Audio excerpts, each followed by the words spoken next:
Hello and welcome back to the On the Slab Horror Show, the show that we bring to you each and every Friday night. I don't have my t-shirt. I also don't have the lads here with me tonight. We do this on a Friday night because Friday night is in fact horror night. As you can see, I'm not joined by the lads. I do have a guest. It is Miss Tatjana Bluchel. Again, hope I don't butcher that. All Um, good. she is the makeup artist and creature designer for the newest indie horror to hit the big screens in the main one. How are you? Good. How are you? I'm here. No, I'm all good. All good. Thanks for taking the time to come on tonight and Of join us course. and have a chat. My Um, pleasure. I mean, where to start other than the major success that the main one is picking up already. Yeah, it's great to see. We got the news that we were the second open best new opening last weekend, and we did get extended this weekend. So we're another second weekend in theaters, and we're up against Avatar.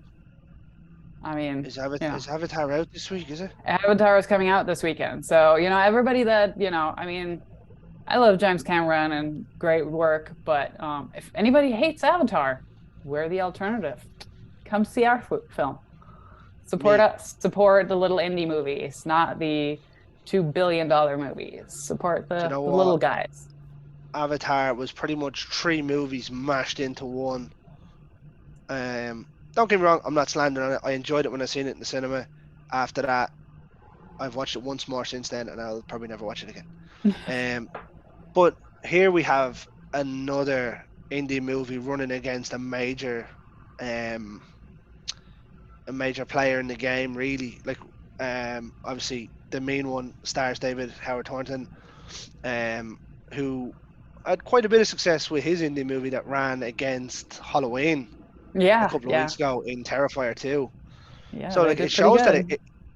well, I think it topped out at 11 million or something. Yeah, So like that was phenomenal. And like I said to Crystal in the interview that we done previous to this, that he's probably the hottest prospect in indie horror at the minute, and maybe or should be moving into major named productions. Really, not that indie horror yeah. isn't.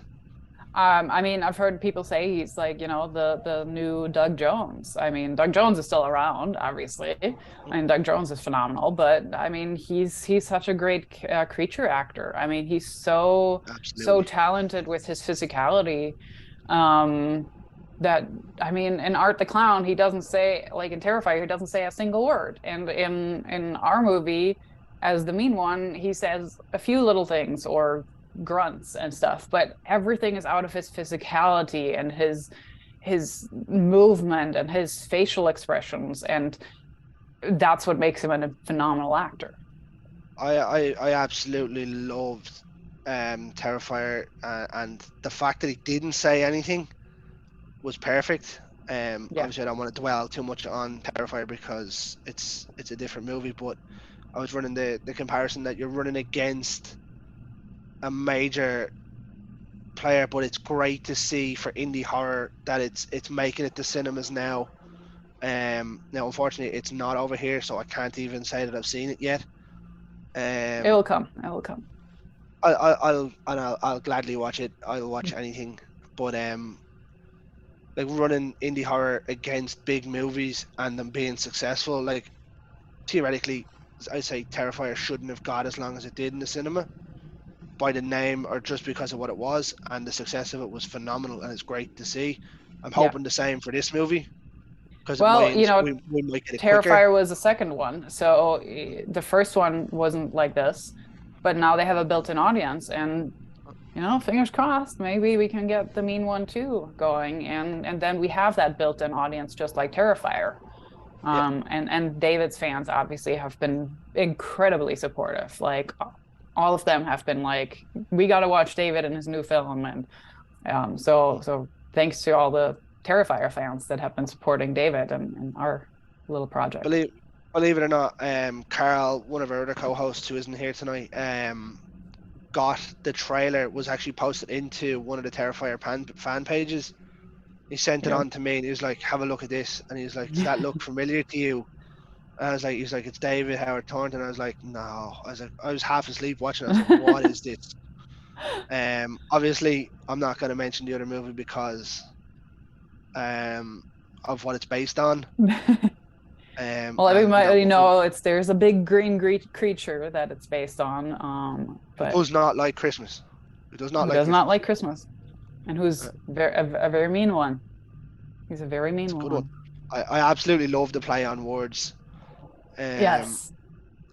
Well, but since you haven't seen it, there's a lot more throughout the movie that we're hinting at those kind of things. There's a really funny scene, it's not a huge spoiler, but mini spoiler, where a character is about to say the G word. oh, Um, and and in order to avoid that, as he's about to say it, the bartender behind him goes, "Oh, there's an order up for Mr. Finch. Mr. Finch." brilliant. So there's a lot of that. Like the writers, Flip and Finn Kobler, are just brilliant with that. And there's a lot of these kind of little play on words. And obviously, we have Cindy, you know who, and we're in Newville. And so there's a lot of these cool play on words in this movie that will give reference to the OG, but um, we're a parody. We're a parody, Yeah. and we're having fun with it. And this isn't a movie that is, taking itself too serious. We're just having fun with the theme and with what if this character was an actual horror character.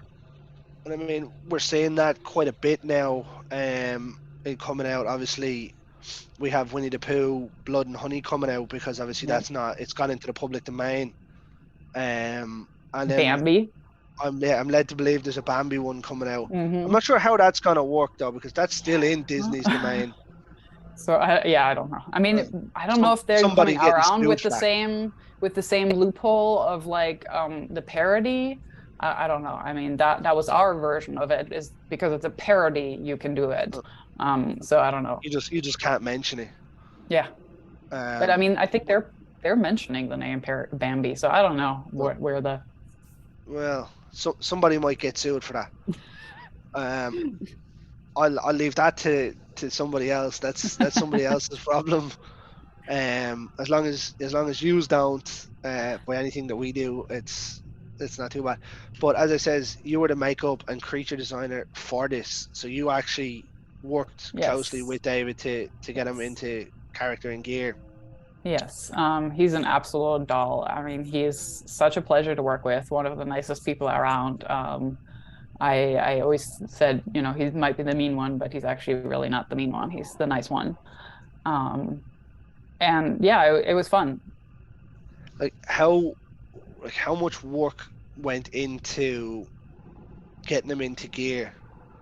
Well, so Stephen Lamort, our director, he shot a little spoof trailer about a year ago, and that was supposed to be it.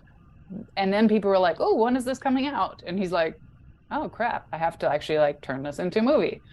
So he got so much great feedback from that trailer that he went forward and made the movie. So from that trailer, um, because it was a super spur of the moment, like fun little thing that they had a Santa suit and some very bright green, very more looking like the G word character, furry pants. And that was kind of it. And some fuzzy like gloves, not claws or anything. Um, so they gave me that, and obviously we weren't a huge studio budget movie, so I worked with what I had already, which is sometimes the fun part about doing low budget things, because you get challenged to like be creative. You Yeah, don't get like an unlimited budget where you can go like, oh, I buy this and I buy this and I buy this. You get like a piece and you're like, well, how can I make this elevated to make it look better? So my garage is still full of green spray paint and green faux fur that will just never go away, I think. right. Get Um, the camera. I want to see this. oh my God, it was ridiculous. I think there's like little squares of green like spray paint that went over. And yeah, so elevated the costume, created And obviously we also had a stunt double for him, who did some of the super heavy stunts and flips and stuff. But not saying David didn't do anything. I mean, David was a pro. He did a lot of the stunt fighting himself. Stunt coordinator and his stunt double worked with him, and a lot of that is actually David. Like you sometimes think, as soon as like a weapon comes out, it's not. No, no. That's I would say a huge portion of that is really David. That's Um, also great to hear that. Like sometimes you can come out of it. You know, when you see and you know it's a stunt double, you're like, oh. no, Some of the times, okay, I understand big actors can't afford to get injured if they're running a production and yeah. stuff. Not saying that David's not, but like And it was to it wasn't even so much sometimes about the injury. It was like crazy flips and stuff that you can't teach someone in like 10 minutes.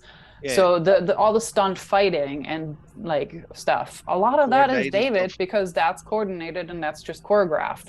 And then if he has to actually do a crazy fall, that might be the stunt double. Um, Although I feel like I've seen David do a couple of them as well.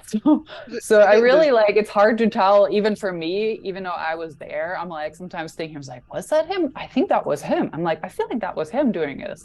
So yeah, big props to David for doing amazing. And but nonetheless, he did have a stunt guy as well that filled in whenever it was needed.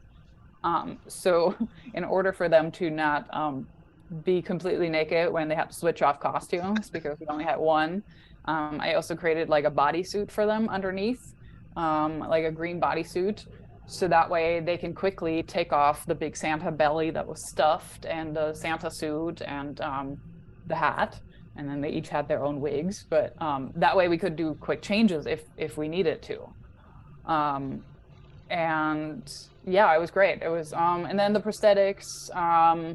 Uh, yeah, we didn't have the budget to create them completely from scratch and the time constrictions. Obviously, it takes time to make a prosthetic to take somebody's life cast. So you take a mold of their face and then you sculpt it based on their face. And it's amazing to do that, but sometimes you don't have the time and you don't have the budget for that.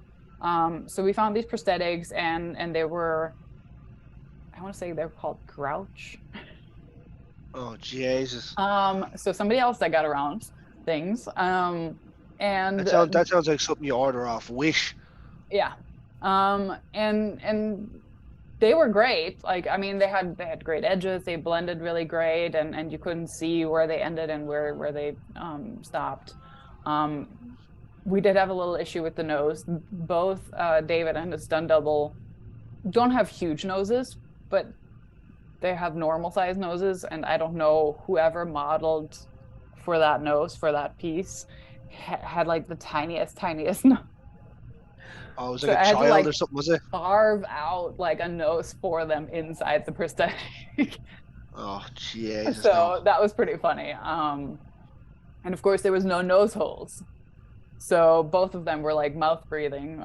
So I was like already telling them, it's like if we get to the point where we make the mean one too, I'll I put them in. promise you, I will make a prosthetic for just custom for you that will fit your nose, and will have nose holes.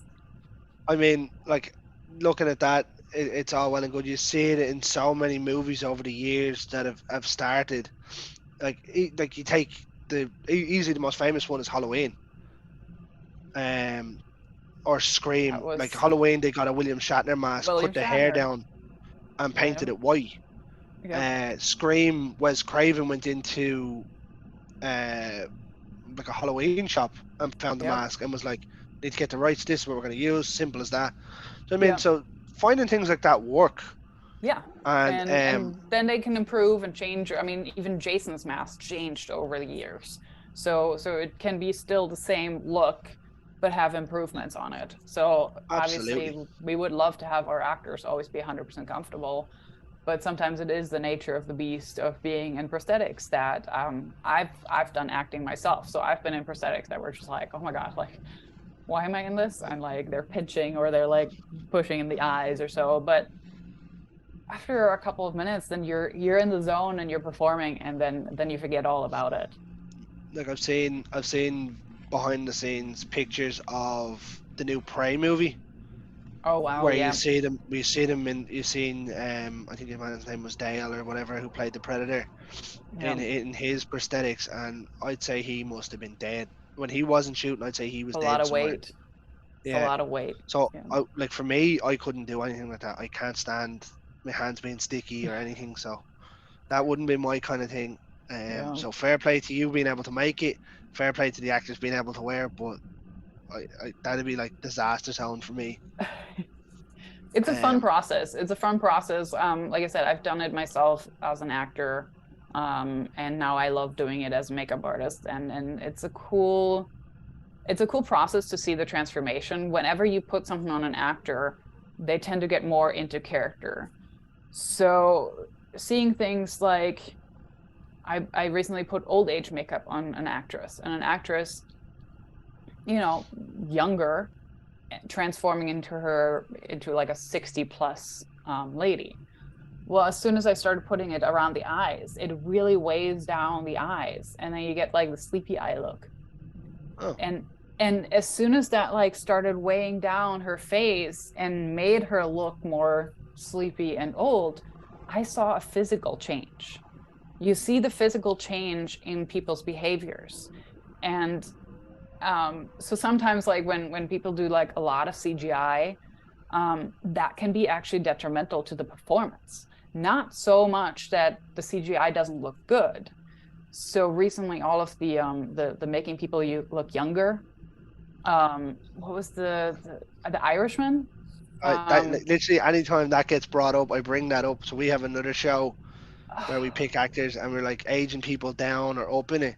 And I was like, I've seen Al Pacino look 40, and I was like, it does not look good. No, and it's not even that the face doesn't look good, it's that he still walks like an old man. Yeah, And his that's what you notice. Yeah. performance is still his age.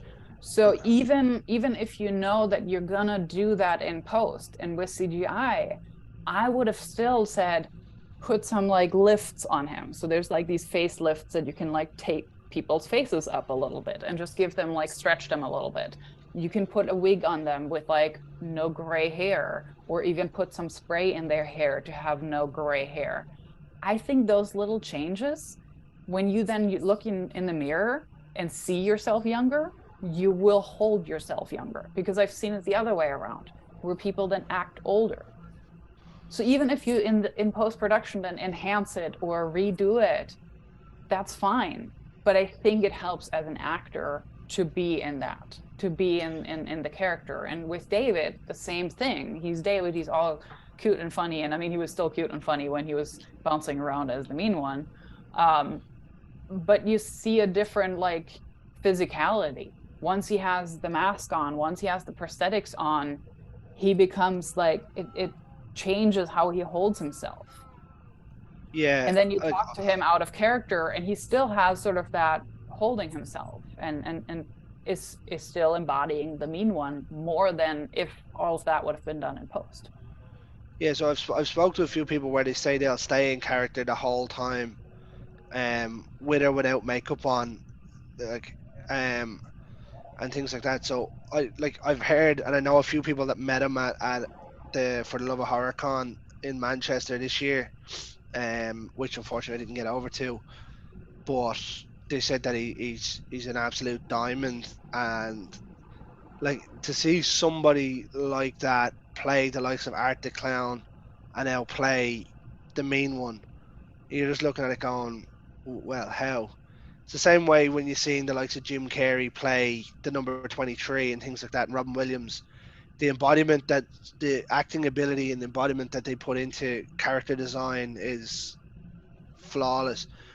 But it also helps when it's a creature having a good look. Like you could be the best actor in the world, but if the creature looks terrible, it's not going to work well. Yeah. Um, and we've like unfortunately we've seen that um this year with the new Jeepers Creepers. No, Um, I haven't Jerry, even seen that one. I can't remember what his name. I can't remember the actor's name is Was it Jario or Jared something. Padalecki? No, that he was Uh, in Friday the 13th. no, he's a French actor. I think he is. Oh yeah. It was made in England, but he was very good. but you get thrown out because it doesn't look great. Hmm. Um, but then again, as you said, going back to like putting makeup on someone to make them look older, I'll give you a funny story. So, have you seen X? No, I haven't. That's like on my like watch list. Like I think this weekend we have it like on our watch list. Oh, you haven't seen X yet? No. No. Oh, okay. Well, It's that's not okay really if a you spoiler. It's not really a spoiler. So obviously Pearl has come out as well. hmm Right. So I watched X and I thought it was fantastic. It was one of my favorite movies of the year. And obviously Ty West announced that he was doing Pearl and it was coming out this year. And he recast Mia Goth in it. Yeah. And I got really angry with it. I was like, why? She was the main character in the last one. Says, why does she need to be in this one? Why not just cast somebody else? I didn't realize that she plays the old lady in it. And I It's was like, what the connected. fuck? Yeah. I had no idea. Yeah. Because the makeup on it is that good, and the way she, Yeah. as you said, the way she carries herself in it. That's But amazing. things like that, like the special effects game is phenomenal in what you can do. You're actually only the second special effects person we've had on our makeup design. We had Nick Benson on as our very first guest last Oh, year. nice. Yeah, Nice. obviously he worked on Nightmare on Elm Street Yeah. He's amazing. 3 or 4, The Blob. Yeah, great man, sound and Yeah. pound as well. Yeah. So it's always great to get a different perspective. So we've had directors, we've had actors and actresses tell us, "Oh, it's like this working on," but it's always good to get it coming from the other side. So like you're Yeah. on the outside looking in, going, "Well, I could do that better, or I could make that could look better on the makeup side and things like that." Like Yeah. they're I mean, you always, as obviously, you want to always have your job be like do as perfect. much as possible. And obviously, the same thing with this movie. It's like I would have loved to have done every single blood splatter practical, but it's not always possible. I recently did, or not that recently, I did a TV pilot called Geisting, and we were shooting in this beautiful home, and there was supposed to be a scene where the ghost vomits on her husband and his mistress. Nope. Well, we couldn't shoot that because it was an antique bed and we couldn't get anything on the walls. Um, so we knew we had to do it in CGI, but we also wanted to have it look good and not look cheesy. So finding, I think, the right like level where the two can merge is really important. And with that, we we ended up doing practical. I placed the vomit gel on the actors, so again, so the actors had something to do, because if you're just sitting there and going, oh, ew, this is gross, but you don't actually touch anything, it's different. But they had Yeah. the actual gel on them. And so they could feel it and they could go, and like take it off of their cheeks and like wipe it off and had something to do. And on the other side, also, the CGI guy was looking at the practical looking gel and the vomit and how it looked and how it like looked in the light and the texture of it and the coloring of it. And then he was able to match that. So he was able to create the spray vomit based off of what the end Your result design. then was. So we have a clean slate of them, then we have the fake vomit of CGI, and then we have the actual practical stuff on them. And he CGI'd some of it against the wall where we weren't allowed to have it. So it's always easy to judge when you watch a movie and say, "Oh, I don't like that it's CGI," or "I don't like that one because it looked stupid. It was practical, and they could have enhanced it more in post or whatever." Um, there's always a reason for why something did happen or didn't happen. So for sometimes it is literally the location. We couldn't get the location dirty. Sometimes it's a timing thing because sometimes a blood rig takes longer to set up. Yeah. Sometimes it's budget. So there's so many factors that go in, and I feel like sometimes it's very easy to say, "Oh, I didn't like it because it was real or it was fake or it was, didn't look real." Or I'm like, but you have to see there's a lot more backstory to how it ended up like that on the screen. So again, yeah, obviously, as an SFX artist, I'd love to have every blood splatter in the world be always practical, but I have to also be realistic. Sometimes it's just not possible. And sometimes blood does It works with gravity. So I can put a hose down somebody's forehead and be like hoping that the blood will flow down here, but maybe it will flow this way, maybe it will flow this way. It's called gravity. I can't control it. Once it's out of my hose where I pump it out, that's as It's much control as I have. that's on Um, them. I've had directors, or no, not even directors, DPs, like camera guys go up to me and you're like, so when it comes out of the hose on her leg, I want it to like run around her knee and then curve to the right. And I was like, that's not how that works. I'm like, there's this thing called gravity, and this is liquid, and it will just go downwards. I can't control the exact path. I'm like, you I so mean, I there's that mean, thing. It's like practical, it's great, it looks great, but sometimes if you want a very, very specific look, then you might have to go in with CGI at the end and be like, okay, I needed to walk this path. I mean, if Jeff Goldblum taught us anything in Jurassic Park with the chaos theory, the water on her hand, Yep, I mean, there that's it the only is. answer you should give them. Just watch that scene. That's it. Yep, that's it. Um, no, but yeah, like it's strange when people want certain things. Like that doesn't happen in life. Like if you cut yourself, there's no guarantee which way it's going to go. It Not that you're gonna goes care if you where it cut goes. yourself. Obviously, there's directors that want things, but if it looks more realistic coming out of a hose here and going this way rather than that way, like what is the actual issue? Do you know what I mean? Yeah. And I understand it's their movie and everything has to be the way they want it, but like there's certain things out of control. And like I said, Um, I don't take offense if we do a practical one and they say, well, I'm probably going to enhance this in post and make a second drip. Well, great, but now your CGI artist has the one that is already there as an yeah, sample. So now he can match that other than like, just coming it up from themselves and just being like, oh, I think the color of blood is about this tone. And it's like, well, here you have the sample, then you just do a second stream down this way and then you can match it. I mean, I'm studying all the time wounds and injuries and how things happen, like how blood splatter happens. So if somebody stabs someone and pulls the knife out, it goes in a very specific direction. you just I watch know that. Dexter. Yes, exactly, Dexter. Like it's a very, very specific thing, and how blood falls on someone, in which direction it falls and splatters. Some CGI artists are great with it, some aren't, and it's like I said, it's finding the balance between the two. I mean, I don't know, 10, 20 years ago, um, when the first, I want to see it was Final Fantasy came out, people were like, oh yeah, no actors are going to be working anymore and there's not going to be makeup anymore. It's all going to be CGI. And then it's like, That movie well, was no, terrible.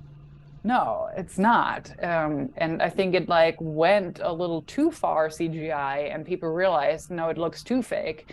And now I think this pendulum is swinging into the right direction where it's like, it's that marriage between the two. It's that perfect It's that marriage between where you can't, it's so seamless where you can't tell anymore which one is practical and which one is CGI.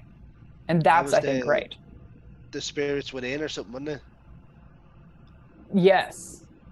Yeah, oh, I thought that was Yes. terrible. Yeah.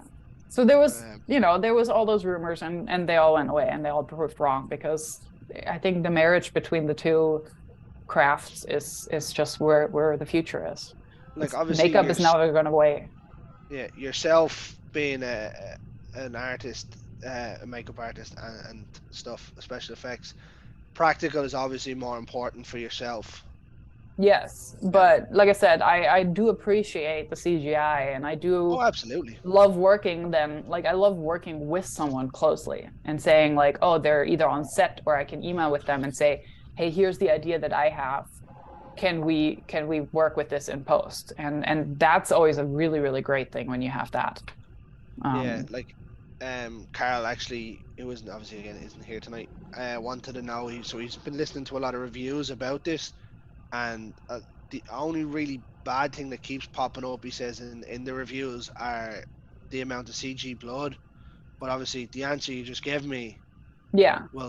will kind of retrotain for him as to why Yeah, why it's there. it's not always possible. And yeah, like I said, obviously, as an effects artist, I would love to have done all of those Yeah, practical in camera. It's not always possible.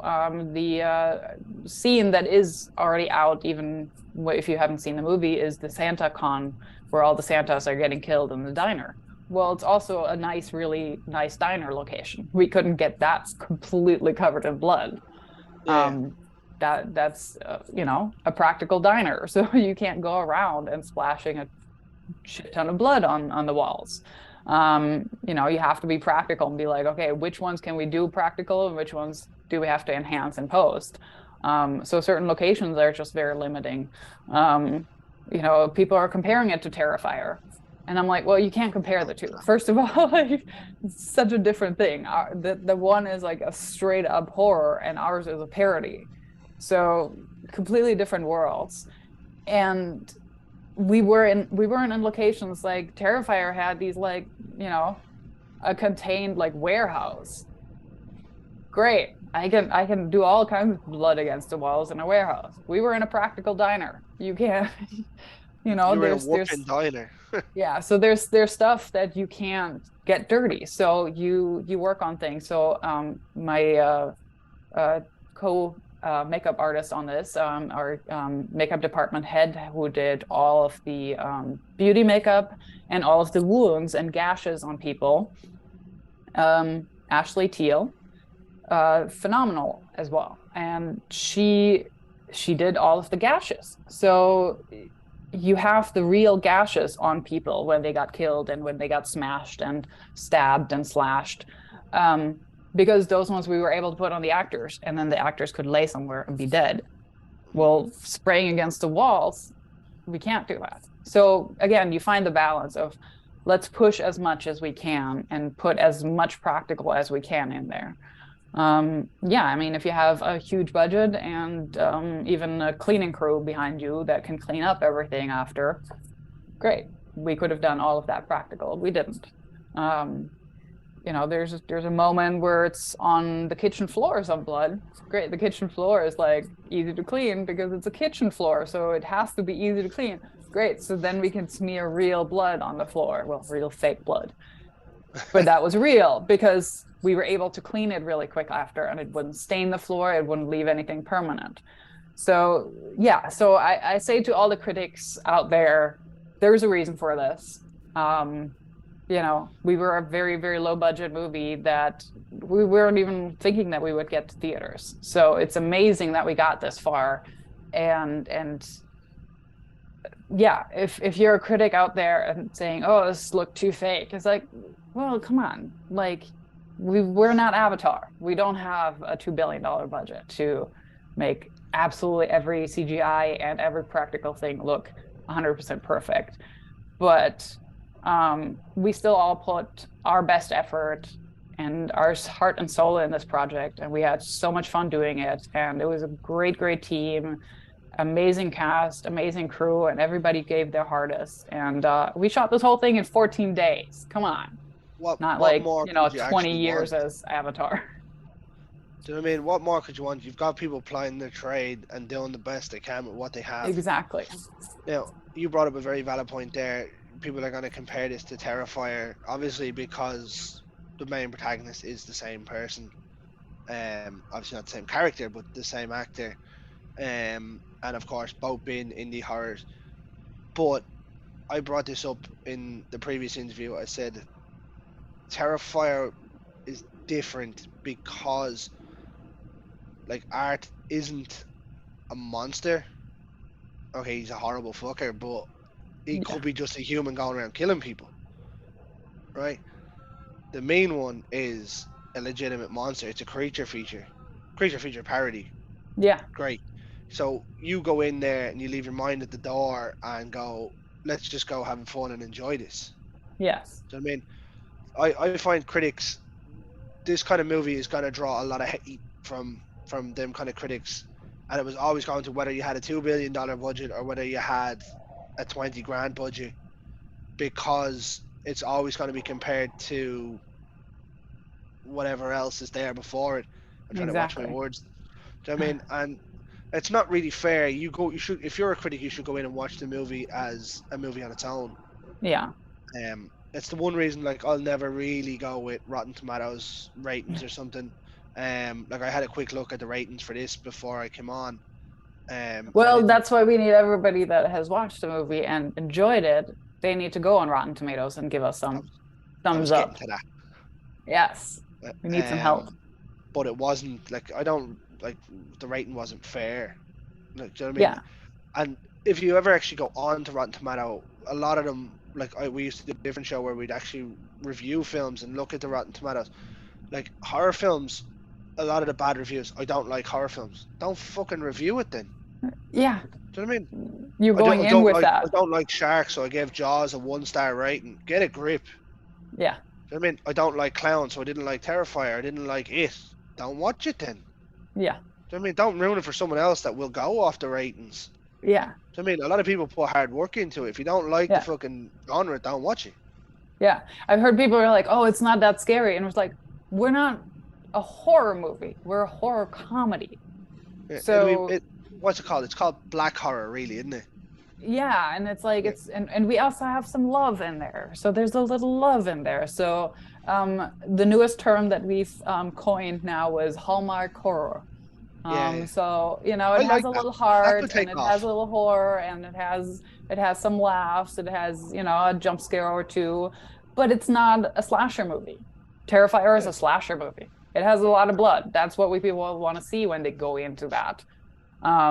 We're not that. We're not a I slasher don't think movie. people expect it as bad as it was, but But that's for something that comes else. because Damien is also an SFX artist, and he just had fun. I feel like I'm like he was like, how many ways can I show people getting killed? And I'm having I have fun, and I'm splattering blood everywhere. And I was like, yep, that seems legit. I mean, I have nothing but respect for what they did, especially with the budget they had as well. yeah, And I'm, as I says, I'm not going to hold you too much longer. I'm extremely looking forward to this coming out. And as Tatiana said, if you are on Rotten Tomatoes and have seen it, go and give it a good rating. If you enjoyed it, and if you didn't, don't rate it. Don't be a dickhead and ruin it for other people. And if you have any complaints, you can send it to me, and I'll tell you exactly where to go with them. appreciate it. So I'm hoping it won't be too long before it's out over here. Yes, I don't like watching stuff on streams, especially when people have put it in. It's low, like it's an indie horror and things. Like every bit helps that they get. yes, So exactly. And I have I, obviously I'm from Germany originally, so I have a lot of family and friends in Germany. So I'm hoping that we will come across the pond and come to you guys in Europe as well. I mean, you can have a word with the press for me and see if they'll send me a screener. I'll try to talk to them. But as I says, it's been great, and I appreciate you taking the time to come on and talk about it. Obviously, it's very popular at the minute, getting it extended again.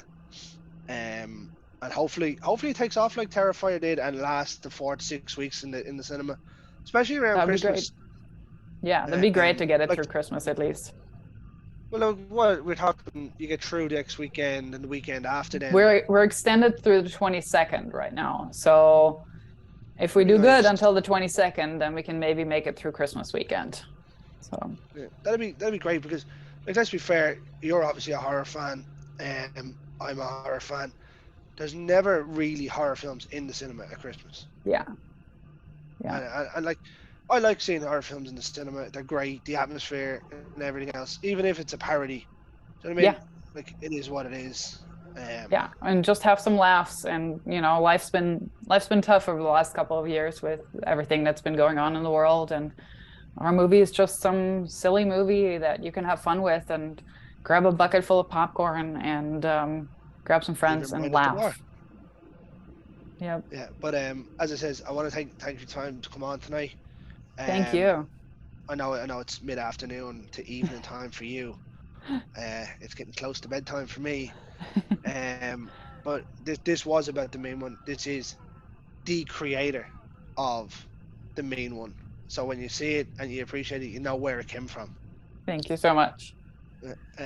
As And is, I've only seen the hopefully ads, and it, hopefully get to create more creatures and all kinds of weird things in the future. I mean, that's the goal for me, to keep going like this, to keep so creating these type of characters. just before we go, do you have anything upcoming that you can disclose, or are you on a little I've wind worked on down a kind of? couple of things. I worked with Ashley actually, and Steven on another horror movie.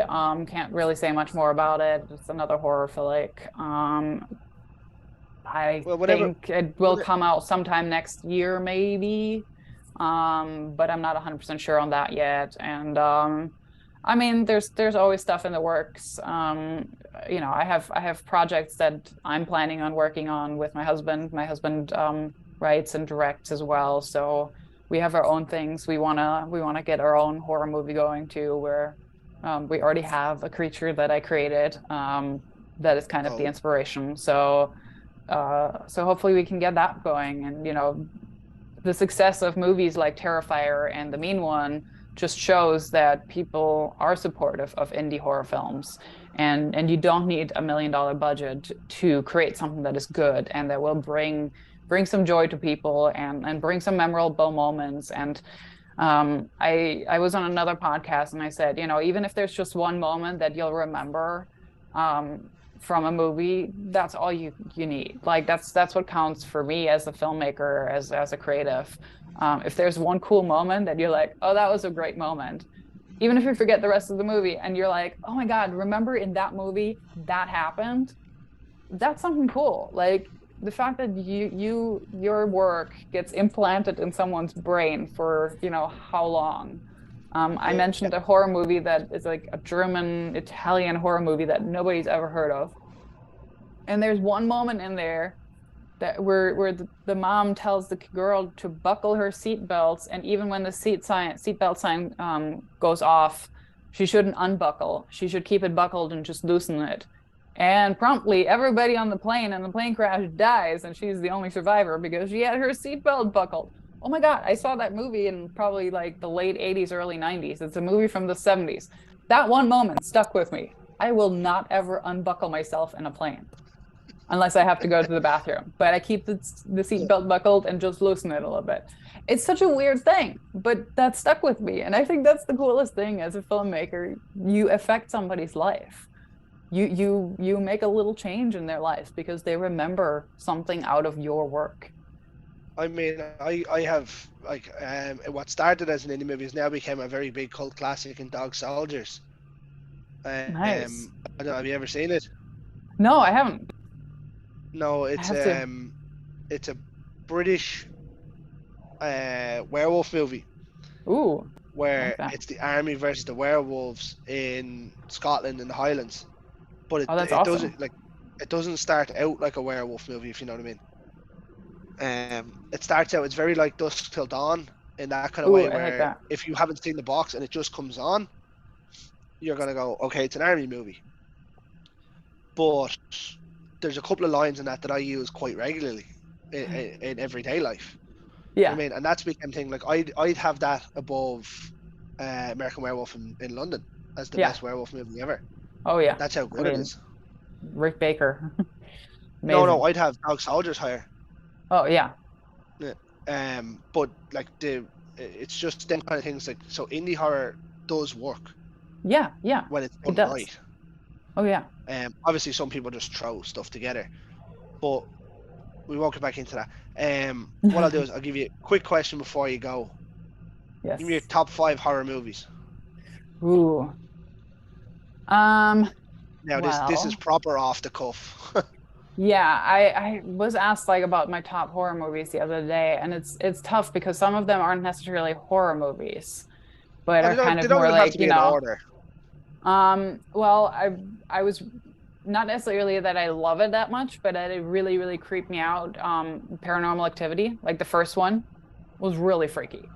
I remember going Um, to see that in the cinema and people were walking out of the cinema. ooh, um, Especially when it got to that day, yeah, 7 a.m. when she got dragged down the hall. yeah, no, yeah, that still Then creeps me then out. then they ruined the franchise. Yeah. I mean, there's the classic, the old original OG Halloween is it's just one thing that I have to watch every Halloween. I mean, '78, you yeah, can't brilliant. really go better than that.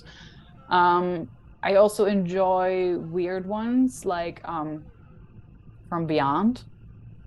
That it's based on Lovecraft lore. It's the Oh, I same don't think I've seen actors that. and as in Reanimator. Oh, Um, I don't think I've seen that. I do love yeah, Reanimator though. yeah. So same, obviously also Lovecraft inspired, and Reanimator is obviously also up there. But yeah, How From could Beyond Reanimator not be up there? Was fun too. And I mean, I also enjoy like these like sort of not indie, but the more indie horror films like Hereditary or Uma. I Uma is didn't like like I didn't like I liked Hereditary. it. Yeah, Hereditary is like hit or miss for people, I think, but Uma was fun for me. It was a cool, different perspective, and I love Sandra Oh. She's for me like one of the tremendous actresses out there right now. Um, yeah, I mean, those are a couple of my top. Nice, nice. I've seen most of them. Yeah, I haven't seen From Beyond. I'd never even heard of it. yeah. It's also like it's right around the same time as Reanimator because of the same actors and stuff. So That must be um, 86, 87, something like that. something around there. Yeah, that was Um, fun. That was a really fun one. yeah, I've actually, Good practical effects. I also enjoy like movies where even if the movie isn't that good, but the practical effects are amazing. Or vice versa sometimes. But if the practical effects are good, then I'm like, oh yeah, this is cool. Like, yeah, no, obviously, even like the Blob or the Chud, Blob was fantastic. Slither. Yeah. Slither is Slither, I actually phenomenal. enjoyed Slither. Slither, I Um, love, and again, horror comedy more than was it anything. James Gunn, wasn't it? James Gunn, yeah, Yeah. really fun horror. Michael Rooker in that was brilliant. Yeah, it was a Uh, great cast. yeah, Elizabeth Banks, yeah, um, that was phenomenal. I Nathan actually had no Fillion. clue what to expect for that when I Yeah, seen it. It's that's so fun. good. I've got one for you. Obviously, we're seeing the Mutilator 2 coming out later on, or probably be early next year, hopefully. Have you seen the original one, Which one? the Mutilator, No, I haven't. 1986? No, I have to check that Um, out. Bud Cooper done it. It's phenomenal. Hmm. You in the States you might actually find it. It might be called Fall Break. Okay, I Um, have to check that but out. it's a slasher movie. But Nice, talk about good practical effects in that for the most part. For nice. 1986. Oh, that's Big cool. shout out to Bud and the crew that have made the second one there. But we That's will call it awesome. an evening. For like the third time, I'm going to Sounds call it an good. evening, and we'll get you out of here, and I will head to bed. Um, Again, thanks for coming on. It's been Well, very thanks, fun, and Suf. you're welcome back absolutely anytime. And whenever you do actually have, when you can divulge information on that other horror that you were saying you had, maybe not the Yes, one that you were doing, yes. I come will back on. keep you updated. Um, yeah, come. As I said, you're welcome back anytime, even if it's not to talk about the main one or anything. If you want to just come on and chat horror, you know where we Anytime. are. Awesome. Um, so what I'll do is I'll finish this the way I finish every Friday night, ladies and gentlemen. This has been your On the Slab, and in the words of the great George A. Romero, stay scared, ladies and gentlemen.